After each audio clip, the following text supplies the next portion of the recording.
dengan pembentangan dari kumpulan 6 iaitu terdiri daripada Genevieve, Lovina dan juga Saiful. Baiklah, selamat pagi semua. Jadi sebelum kami memulakan perkongsian kami pada pagi ini, izinkan saya untuk tanya kepada kalian semua. Apakah anda tahu tentang konsep perlembagaan? Dan apakah yang anda pernah dengar tentang konsep perlembagaan?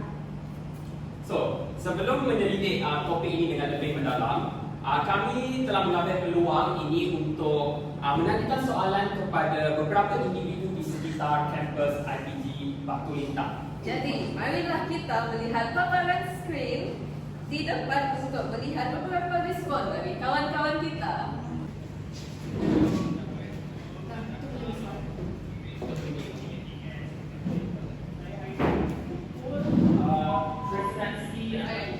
Jom saksikan.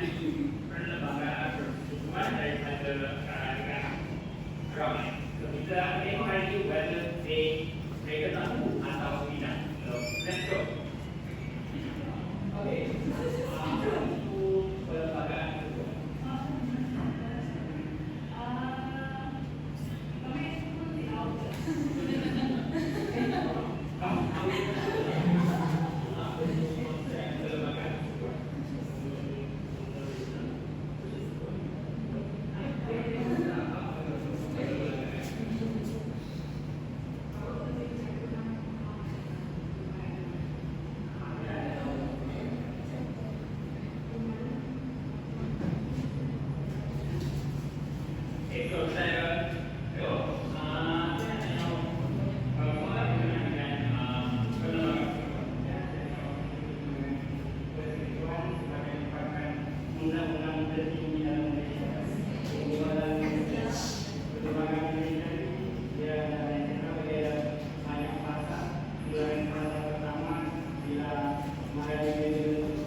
Baiklah, itu merupakan responden yang kami dapat daripada rakan-rakan kami. So, berdasarkan respon tersebut, kita dapat saksikan bahawa ada yang memahami apa itu perlembagaan persekutuan dan ada yang agak keliru dengan apakah itu perlembagaan persekutuan.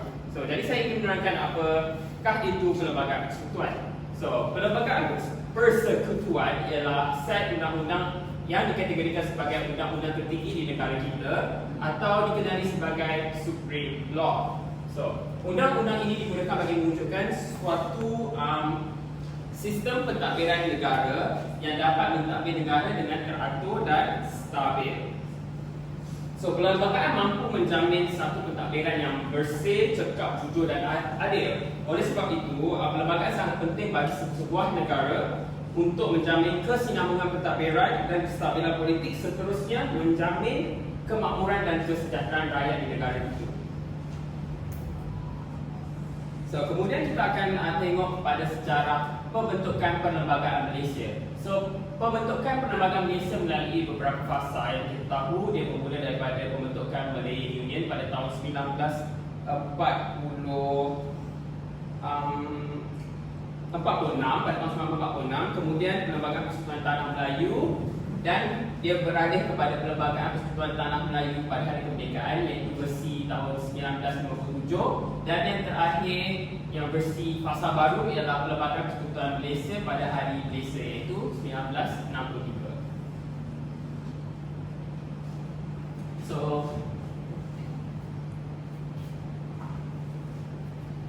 Jadi tahukah anda semua bahawa Perlembagaan Persekutuan Malaysia kita sentiasa dikemas kini dan dipindah untuk menjamin kesejahteraan semua masyarakat di Malaysia? Untuk memindah perlembagaan, 1 majoriti 2/3 diperlukan bagi sebarang pindaan perlembagaan di kedua-dua Dewan Rakyat dan Dewan Negara di Parlimen. So justru itu Perlembagaan Persekutuan ini amat penting dijadikan sebagai rujukan bagi kita rakyat Malaysia. Dalam Perlembagaan Persekutuan ia terdapat 15 bahagian, 183 perkara dan 13 jadual yang termaktub di dalam Perlembagaan Persekutuan. So oleh itu kami telah menyediakan diorama yang menggambarkan beberapa bahagian yang termaktub di dalam Perlembagaan Persekutuan. So ini merupakan bahtera Malaysia. Jadi diorama ini kami memberi tajuk diorama ini sebagai bahtera Merdeka, di mana semua keistimewaan, hak dan juga tanggungjawab rakyat Malaysia semuanya telah termaktub di dalam Perlembagaan Malaysia sejak dari Hari Kemerdekaan lagi. Contohnya bahagian contohnya sini bahagian 8 pilihan raya. Ya. Masyarakat yang berhak mengundi di dalam bahagian pilihan raya setelah mencapai umur layak mengundi didaftarkan dan bermaksudin di dalam sesuatu bahagian pilihan raya. Baiklah, dan seterusnya kami juga menyediakan gambar di mana ada letak vote, debate dan orang bercakap di situ. Itulah menerangkan tentang hak-hak dan kebebasan asasi rakyat di Malaysia. Contohnya kita mempunyai kebebasan untuk beragama, untuk mendapat pendidikan dan juga hak untuk bekerja dan hak untuk bebas bersuara, untuk mengatakan pendapat kita. Jadi sebab itulah kita adalah Malaysia, negara yang demokrasi. So kemudian kita ada bahagian 12 iaitu berkenaan dengan am dan pelbagai. So dalam bahagian 12 kita ada perkara 152 iaitu berkenaan dengan bahasa kebangsaan Malaysia. So bagi negara Malaysia, perlembagaan mengikat masyarakat untuk mengikut atau merujuk pada satu undang-undang yang sama untuk sesuatu masalah supaya tidak bercanggah antara satu sama lain. So dalam kes ini kita dapat lihat dalam perkara 152 iaitu berkenaan dengan yang berkenaan dengan bahasa kebangsaan, iaitu bahasa kebangsaan ialah bahasa Melayu dan akan kekal seperti itu seperti yang diperuntukkan oleh Parlimen, dengan bahawa Klausa A tidak ada seseorang pun yang akan dihalang dari menggunakan kecuali hal-hal rasmi atau mengajar dan mempelajari bahasa-bahasa lain.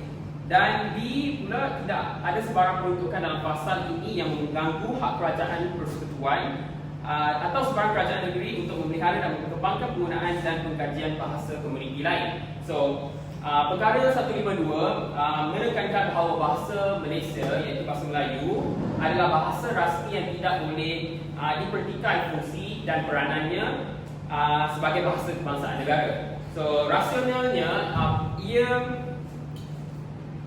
ia digunakan untuk mewujudkan persefahaman dalam masyarakat yang majmuk. Melalui bahasa Malaysia, kita mampu mencapai persefahaman sesama rakyat tanpa mengira bangsa ataupun agama. So bahasa Malaysia sebagai bahasa perpaduan digunakan sebagai lambang penyatuan rakyat. Baiklah, mari kita lihat kepada apakah peranan perlembagaan tersebut. Seperti mana yang kita telah sedia maklum, Perlembagaan Persekutuan merupakan undang-undang yang tertinggi yang wujud dalam negara kita. Oleh hal yang demikian, Perlembagaan Persekutuan ini berperanan menjadi rukun masyarakat di Malaysia. Perkara 152 pula penting untuk kita semua kerana ia dapat menyatukan masyarakat berbilang kaum. Jadi, ini bermakna bahawa negara kita terikat untuk merujuk pada satu undang yang sama sahaja, iaitu Perlembagaan Persekutuan persekutuan. Tepat sekali Jeremy. Dengan ini, sesuatu pertelingkahan boleh diatasi tanpa pencegahan di antara pihak kerana mereka ada suatu perlembagaan yang boleh dirujuk. Sebagai contoh, dalam perkara 152, Perlembagaan Malaysia mengatakan bahawa bahasa kebangsaan adalah bahasa Melayu dan ia akan kekal seperti itu setelah diperuntukkan oleh Parlimen.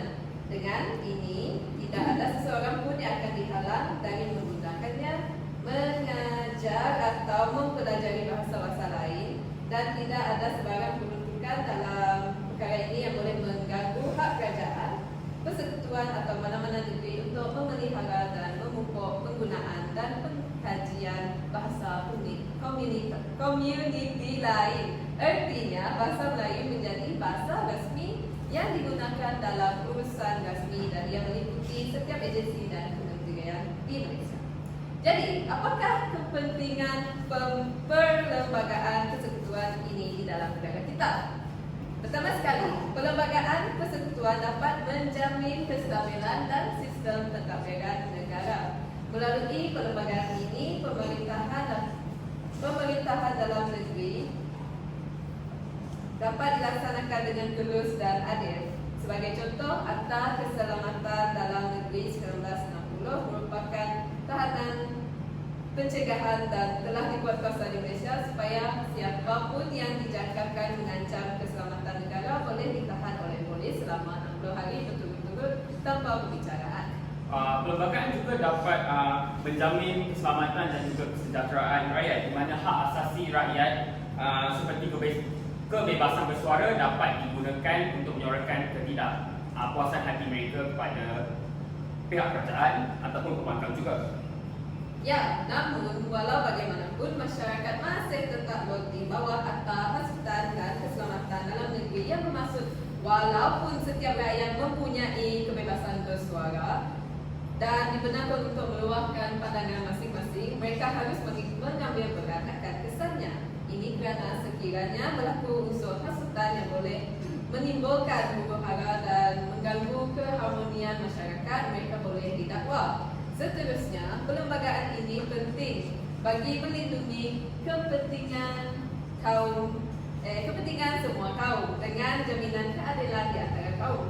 Sebagai contoh, perkara 149 merupakan perundangan yang menentang perbuatan subversif, iaitu tindakan yang boleh memudaratkan ketenteraman awam. Di bawah perkara ini, perbuatan yang berniat jahat dan boleh menimbulkan pemusuhan di antara kaum dapat sah dicegah dan diberhentikan tindakan tersebut. Dengan ini, kita boleh mengekalkan keharmonian masyarakat, keamanan negara serta melahirkan masyarakat yang bersatu padu. Dalam konteks perkara 152 pula, ia amatlah penting bagi masyarakat untuk memartabatkan bahasa Malaysia kerana ia merupakan identiti negara kita, Malaysia. Tindakan ini seperti yang kita sedia maklum, mengekalkan kedudukan bahasa Malaysia untuk digunakan, dipelajari dan dikembang.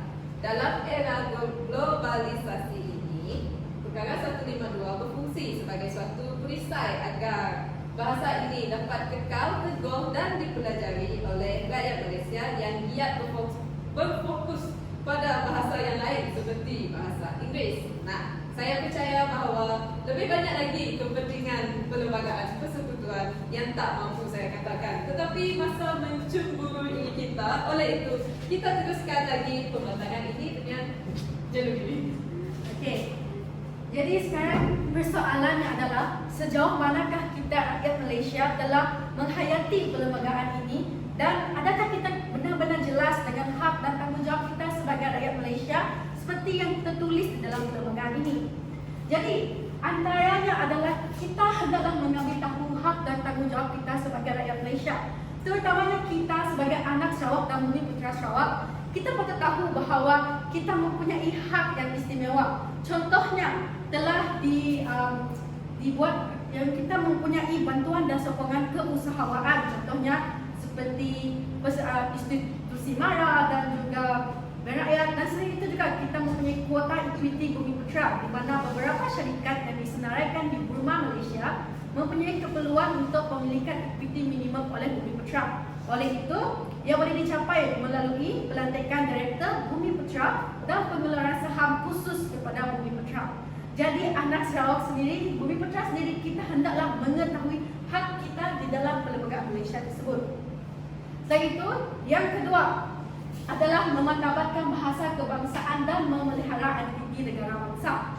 Jadi bagus untuk kita belajar bahasa English, bahasa Japanese, tapi dalam masa yang sama adalah penting untuk kita belajar dan menghayati sendiri bahasa kebangsaan kita. Ini kerana tidakkah kita ingin melihat bahawa bahasa Malaysia juga diagong-agongkan oleh negara lain.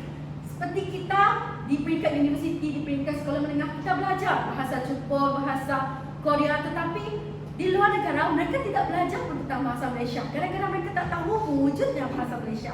Jadi ini adalah tanggungjawab kita untuk kita memartabatkan bahasa kita untuk memeliharakan jati diri kita sebagai rakyat Malaysia. Dan selain itu juga kita juga dapat mengamalkan demokrasi, iaitu sebagai seorang rakyat Malaysia, anda mempunyai hak untuk menyuarakan, untuk berpartisipasi dalam proses demokratik, iaitu anda mempunyai hak untuk bersuara, mempunyai hak untuk mendapatkan maklumat yang adil dan benar. Selain itu, berpartisipasi dalam masyarakat, anda juga boleh menerapkan perlembagaan dengan aktif berpartisipasi dalam masyarakat. Ini boleh melibatkan menjadi sukarelawan dalam organisasi masyarakat sipil, membantu mereka yang kurang bernasib baik atau berkontribusi dalam projek masyarakat.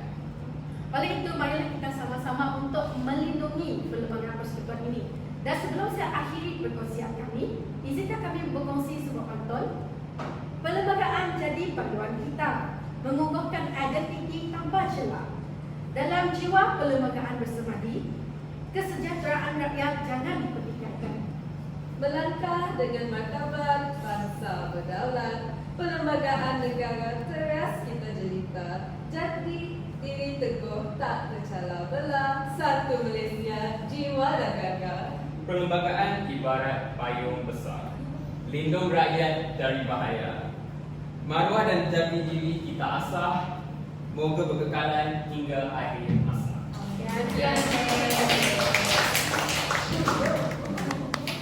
Okey, ini akan proses perbincangan dan apa yang telah dianggap dia.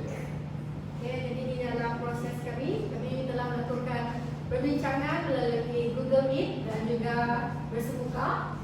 Semasa bersemuka kami telah menciptakan diorama ini dan juga slide kami. Dan selain itu kami juga telah membuat temuan yang telah ditunjukkan di dalam video tadi.